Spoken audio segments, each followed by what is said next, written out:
Sometimes ICE, as with every government agency, makes a mistake, and I've got one for you.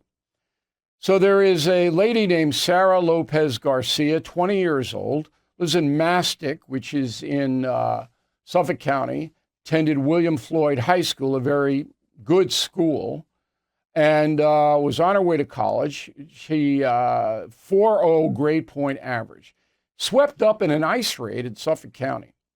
And she's in Louisiana now. They whisked her down there, and she's likely to be deported to Colombia.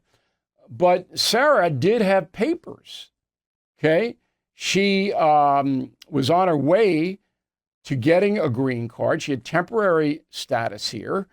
Her mother and brother were all working to try to get legalization. The brother is still here. I think the mom is down with Sarah. But anyway, this should not have happened. And I am going to make inquiries with Homeland Security, and this is not unusual. And here's what should happen.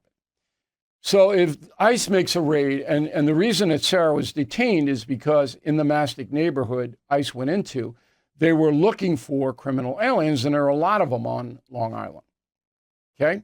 And then Sarah just had to, they went to a wrong address, and there was Sarah, and they began to question her and her mother, and they didn't have the proper credentials at this point. That's what ICE says.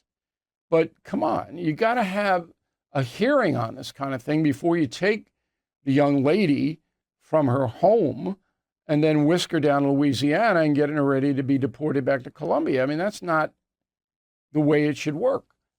So there should be a process in Homeland Security where these kinds of cases that are not well defined are reviewed by Homeland Security.